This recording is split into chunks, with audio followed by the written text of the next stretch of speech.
Bonjour, dans cette vidéo, nous allons voir ensemble pourquoi il ne faut pas oublier lors d'une négociation de salaire de négocier aussi le salaire variable ainsi que les primes.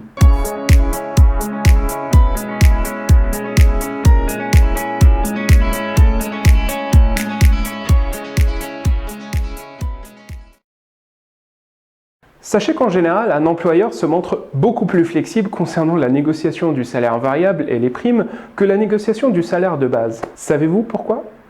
Deux cas de figure. Premier cas de figure, vous négociez en face d'un recruteur qui ne vous connaît pas encore. Celui-ci n'est pas sûr de ce que vous valez réellement et par conséquent, il va essayer de limiter les risques. Il tentera de baisser le salaire que vous demandez. Cas de figure numéro 2, vous négociez avec votre patron actuel qui vous connaît déjà, mais même s'il vous connaît, il n'est pas sûr que votre niveau de compétence restera le même après l'augmentation de salaire. En effet, il n'est pas rare de voir des salariés se donner à fond pendant une période donnée. Période d'essai, période de mise à l'épreuve, période d'insertion. Et tout de suite après avoir obtenu ce qu'ils voulaient, augmentation, titularisation, etc., ils se relâchent et ils se laissent aller. Ce qui n'arrange pas tellement les intérêts de l'employeur ou du patron, car il se voit en quelque sorte piégé. Pour pallier à ce risque, le recruteur ou l'employeur se montrera parfois, même très souvent, peu flexible sur la négociation du salaire fixe. Et c'est là où vous pouvez négocier ce qu'on appelle le salaire variable. Celui-ci, comme son nom l'indique, varie selon plusieurs paramètres. Prime annuelle, pourcentage sur le chiffre d'affaires, etc., etc. En négociant une partie du salaire variable et des primes, vous rassurez votre interlocuteur car il sait que l'obtention de cette partie du salaire est généralement conditionnée à des résultats palpables. Voici donc un exemple de ce qu'il faut faire. Et quelles sont vos prétentions salariales? 55 000 € brut annuel.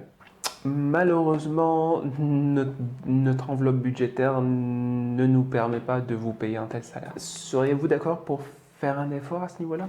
Un effort à quelle hauteur? Le maximum de ce que nous pouvons vous proposer est 50 000 € brut annuel. Le salaire moyen d'un profil comme le mien sur le marché du travail vaut aux alentours de 55 000 €. Et je viens de refuser une offre à 52 000 €. Je ne vais donc pas donner suite à votre proposition. Vous avez raison et je vous comprends parfaitement. Nous aimerions vraiment vous compter parmi nous.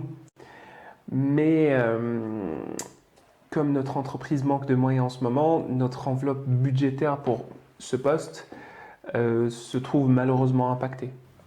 Je comprends. Ceci dit, je vous propose la chose suivante. De me payer en un salaire fixe de 50 000 € et 10 000 € de salaire variable conditionné au respect des objectifs annuels. Effectivement, c'est une bonne idée. De cette façon, s'il s'avère incompétent ou peu efficace, nous n'aurions pas dépensé inutilement notre argent. Très bien, laissez-nous réfléchir un peu et nous vous ferons une réponse dans la journée. Ça vous va?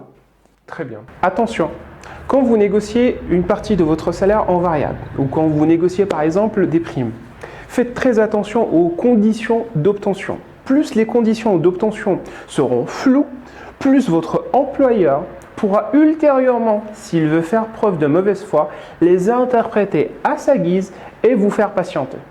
Alors, au moindre doute, n'hésitez pas à poser des questions et à vous arranger pour éviter tout futur malentendu possible. Le maximum de ce que nous pouvons vous proposer est 50 000 € brut annuel. Je crains malheureusement que cela ne soit pas envisageable pour moi. Oui, je comprends. Ou sinon, je vous propose un salaire fixe de 50 000 € et 10 000 € de salaire variable conditionné au respect de vos objectifs. Mes objectifs? Oui, des objectifs que l'on pourra se fixer chaque début d'année.